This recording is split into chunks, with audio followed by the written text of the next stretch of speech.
مبدئيا الحلقة دي أنا مش عاملها عشان أسخر ولا أتريق من أسطورة محمود الخطيب، لأ، بل هو انتقاد واضح وصريح، وأعرفك كمان الإدارة بتعمل إيه وبتفكر إزاي، وإيه برضو الأسباب اللي خلتنا نوصل للوضع ده. أنا قررت أضيف حاجة جديدة في شامبيونز آسر، إن أنا أجاوب عن الأسئلة اللي الجمهور بيسأل عنها، وسؤال الحلقة دي هو ليه الخطيب أفشل رئيس في تاريخ النادي الأهلي؟ وأوضح لك ال 12 خطأ عملهم الخطيب من ساعة ما مسك الأهلي والإدارة، وكمان الصراحة في سبب هو ملهمش ذنب فيه، يا حرام نظلمهم. عشان ما أطولش عليك، يلا بينا. بس قبل ما نبدأ منتشر اللايك والفولو، ويلا بينا. الأهلي حقق مع الخطيب تقريبا 23 بطولة، منهم 4 دوري أبطال أفريقيا، ودي أرقام تقول إن الإدارة ناجحة. بس للأسف هما كانوا بياخدوا طرق عشوائية عملت الأهلي كده، وكل البطولات اللي كسبها مع الخطيب دي جاية بالحظ. فتعالوا نبدأ. الخطأ الأول، الأهلي جه وجاب في إيده تركي آل الشيخ، واللي اتعرف ساعتها إن هو رجل أعمال سعودي محب للنادي الأهلي، وجاي الأهلي عشان يستثمر في النادي، والاستثمار ده يكون عن طريق تدعيمات وصفقات وتمويل بالفلوس، وهيساعد في إنشاء مشروع استاد النادي الأهلي اللي إحنا كلنا بنحلم بيه. والخطيب اداله منصب الرئيس الشرفي للأهلي عشان ياخد التقدير والمركز اللي يليق بيه. ولكن تركي لقى نفسه مكمل مع النادي 6 شهور من غير ما يمول النادي في أي حاجة مفيدة، وكان الخطيب بيستغله فقط في تحقيق مصالحه الشخصية، زي صفقة صلاح محسن اللي دفع فيها 40 مليون جنيه كأكبر صفقة في تاريخ مصر. والخطيب ساعتها ما كانش عايز اللاعب قد ما هو كان عايز يخطفه من مرتضى منصور. وبعدها راح تركي تاني عشان يجدد لعبد الله السعيد عشان يحرم الزمالك منه، وما يخليش مرتضى منصور يعلم عليه صفقة القرن. وعشان ياخد اللقطة برضه من الجمهور راح لتركي تالت مرة عشان يعمل ماتش اعتزال لحسام غالي، رغم ان الاهلي ما بينظمش ماتشات الاعتزال، لكن برضه حسام غالي حبيبه وهيخش الاداره. فمشي نجيب تركي وهو اللي بيدفع، يجيب اياكس ونسافر الامارات ونلعب ماتش ودي على حس ماتش اعتزال حسام غالي، وكده كده عندنا اللي بيدفع. وبعد كل ده حصل خلاف ما بين تركي والخطيب، عشان الخطيب كان خايف ان تركي ياخد منه اللقطه ويفتكر نفسه بقى رئيس للنادي بقى، بجد، وياخد قرارات ويتدخل في النادي والكلام ده. بس تركي بالنسبة للخطيب شوية فلوس بس. تركي طلع في الإعلام وشرب الإدارة، رفع عليهم قواضي، ومن ساعتها استقرار النادي اتهز. ومن هنا فهمنا إن دخول تركي الشيخ للأهلي كان أكبر غلطة في التاريخ. للأسف بعد كل ده ما استفدناش منه خالص، وده عرفنا إن الإدارة دي هتفشل بكل المقاييس. الخطأ التاني، الخطيب قرر نفس الفعل من تاني ورجع تركي، وده ما يعتبرش غلطة. ما هو مش معقول برضو انك تغلط نفس الغلطة بالسرعة دي. الخلاف ما بينكم وصل لشتايم مشرشحة وكمان قواضي، ات... وبعد كل ده يضحك عليك في الكورتين، والأهلي يوافق إنه يرجع تاني عشان محتاجين الماني.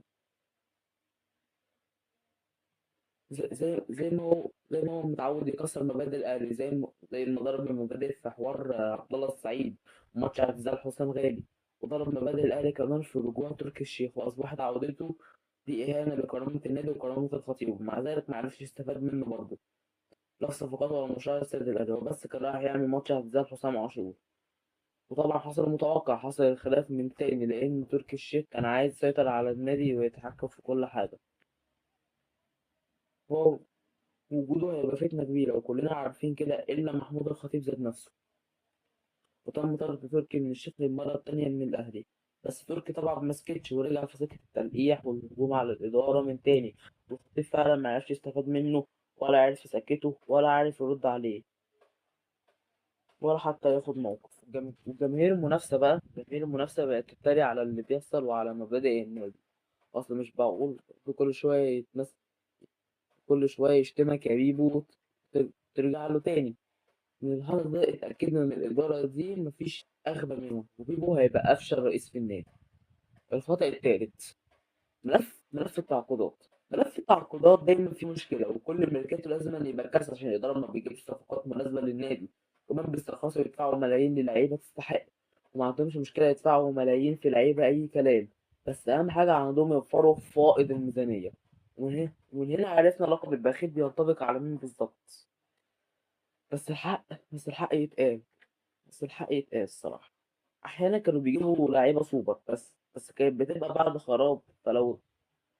فلو الفريق بيكسب والدنيا ماشية تمام، بس في نواقص واحتياجات بيعملوا نفسهم من بنها. وساعد برضو عن وساعات برضو تلاقي صفقات زي الزفت واتدفع فيها ملايين كتير. زي مين؟ تعالوا اقولكوا. رغم ان محدش طلبها، زي برونو سافيو وميكيسوني، يوسف ايمن، ولا ريكاردو سواريش، المدرب المؤقت اللي جه شهرين من غير اي داعي، وخد فيهم مرتب اكبر من مرتبه في السنة اللي اشتغلها في البرتغال. فأكيد في حاجة مريبة بتحصل ورا الصفقات دي، بس طبعا محدش هيراجع وراهم. الخطأ الرابع، أنا حاسس الصفقات دي مش هتفوت صفقة كهربا وإمام عاشور، بالرغم إنهم لعيبة مهمة، لكن أنت جبتهم عشان تكيد في الزملكاوية وتاخد اللقطة. بس أنت لو فكرت فيهم، لو فكرت كده وحسبتها في دماغك، هتلاقي إنها صفقات مش محسوبة ولا مدروس نتائجها. عندك مثلا كهربا، لاعب بدون عقلية وبتاع مشاكل، واتدبست معاه في عقوبة وكلفك أكتر ما أفادك. وعندك إمام عاشور اللي شتم رموز النادي، و- ومع ذلك أنت عملت نفسك من بنها، وجبته بمبلغ كبير، وطلعت منه مشاكل وغلطات أثرت على النادي بالسلب. كل ده يبين إنك مش ماشي بخطة، ماشي كده وعلى الله بعشوائية يعني. الخطأ الخامس بقى، مع إن اختيار موسيماني كمدرب للأهلي في 2020 قرار كويس جدا، واختيار كولر كمان عشان يصلح شأن النادي نتائجه كانت ممتازة جدا. بس مش طبيعي إن المدرب اللي يبدأ معاك كويس وياخد بطولات ويبني فريق قوي، يجي في الآخر ويقدم نتائج سيئة ويزهق منك ومن النادي ويقول أنا عايز أمشي.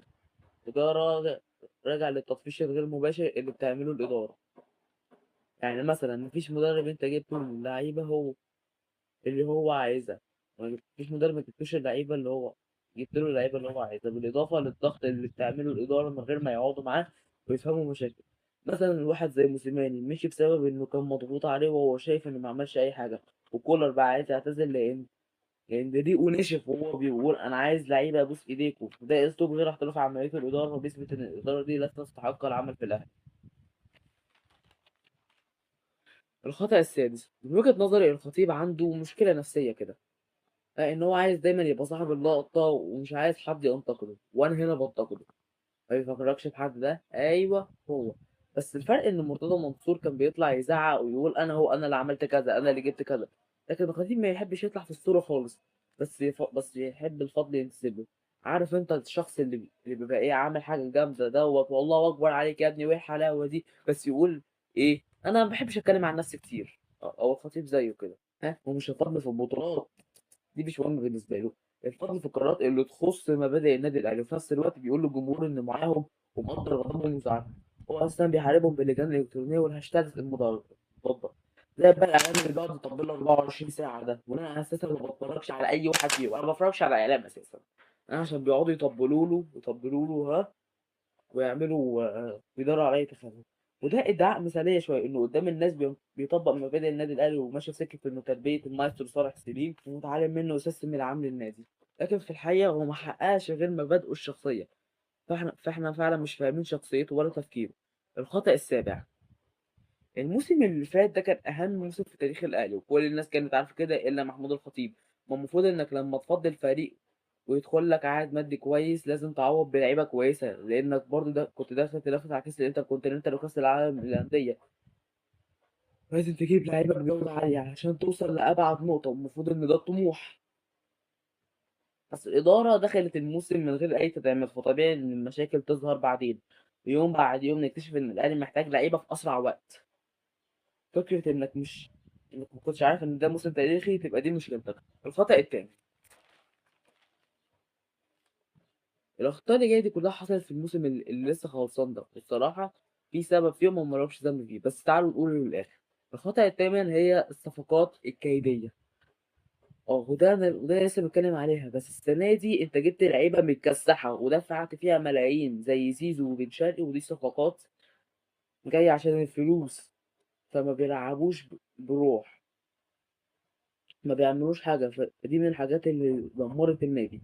الخطأ التاسع، في الوقت اللي انت جبت فيه صفقات كتير، مشيت اللعيبة اللي بتلعب بروح، اللعيبة اللي كانت عندها روح للأهلي زي علي معلول، زي عمرو السولية وأحمد عبد القادر وأسامة أبو علي. دي لعيبة انت دي لعيبة انت فرطت فيها رُحت فيها، ودي لعيبة كانت عارفة قيمة الأهلي كويس وشيلة الأهلي وبتلعب بروح، لإنه طبعًا الفرق الكبيرة اللي بتكسب 90% من المكسب بيكون روح، وطالما أي فرقة الروح فيها موجودة بتعمل حاجة حلوة. الروح هي اللي بتكسب أي فرقة. الخطأ العاشر، في الوقت اللي أنت جبت فيه لعيبة كيدية ومشيت اللعيبة الأساطير، فطبيعي إن الروح تختفي. روح الفانيلا الحمراء اختفت، ما بقتش موجودة. لأن اللعيبة اللي أنت جبتهم دول لعيبة موظفين، اللي هو حابب النادي ولا الجمهور ولا الإدارة ولا أي حاجة في النادي، فطبيعي يوصلوا للي هم فيه ده. السبب ال11، لو أنت جبت فرقة مليانة أجمد فرق العالم، مليانة أجمد لعيبة في العالم، وعملت فرقة محدش يقدر عليها، لازم تجيب مدرب يعرف ينظمهم كويس. لازم تجيب مدرب يبقى عارف يتعامل معاهم ازاي. لا بس انت للاسف ما جبتش غير مدرب زبالة، مدرب أزبل منه مفيش، اللي هو تراب. المدرب ده اثبت لي انه ما بيفهمش حاجه في عالم التدريب، ده اثبت حتى من حسام حسن. ها، فده الحمد لله انه مشي، مش هنشوف وشه تاني. وبرضه احنا لازم نجيب مدربين كويسين، مش مدرب كده ملوش سي في وتجيبه بس عشان تضمن انه مش هياخد منك فلوس كتير عشان تروح تجيب بقى الصفقات الكيديه. السبب ال 12، الس- السبب ال 12 صراحه ما لهمش دعوه بيه. بس في ناس كتير بتنتقدني فيه، وهو الجمهور يا جماعه كان سبب في طلوع الاهلي من افريقيا السنه دي. لان الجمهور لما حدث لعيبه الجيش الملكي المغربي بالازايز، او حدث الجمهور، فنادي الجيش الملكي قدم شكوى في النادي الاهلي، فالنادي الاهلي اتحرم ماتشين من جمهوره. الماتشين اللي اتحرم منه دول كانوا ماتشين الترجي ف- والاهلي. فلو الجمهور موجود كده كان بيلف كده الاستاد كله، لو كان موجود كنا ممكن نكسب. 11 خطأ اثبتوا لنا ان الخطيب وادارته هم افشل اداره في تاريخ النادي الاهلي، فدول احنا نفسنا كاهلاويه انهم يمشوا وتجيب لنا إدارة أحسن منهم بكتير. في سبب يا جماعة صح نسيت أقوله، يعني بقول عليه السبب ال13 من أسباب أضرار النادي الأهلي، هو النفسانة. يعني طبعا يعني دلوقتي هو عاشور أنت جبته بمبلغ كبير جدا، وهو بقى إيه نجم الفريق دلوقتي، ومفيش حد أجمد مني في الفرقة دي. ها فأنت رحت جبت له زيزو ودفعت فيه مبلغ كبير جدا. ها فطبعا ايه الاتنين يبصوا بعض يقولوا ايه، امام عاشور يقول لك ايه ازاي ده نجم فريق هو ياخد اكتر مني، انا اللي اخد اكتر منه. والنفسنا ده مش جاي على الاتنين دول بس، لا ده على اللعيبه كلها تقريبا. يعني مثلا يعني مثلا امام عاشور بياخد 100 مليون، زيزو برضه لازم ياخد 100 مليون، بن شرقي برضه لازم ياخد 100 مليون، تريزيجيه لازم ياخد برضه 100 مليون، مروان عطية لازم بياخد برضه 100 مليون، الشناوي شوبير ياخد 100 مليون، حتى كوكا هياخد 100 مليون، مع انه مثلا ما يستحقش انه ياخد 10 جنيه. ده برضه من الاسباب، يعتبر من اهم الاسباب واللي انا الصراحه نسيت اقولها. يا رب تكون الحلقه عجبتكم، ومتنسوش اللايك وفولو.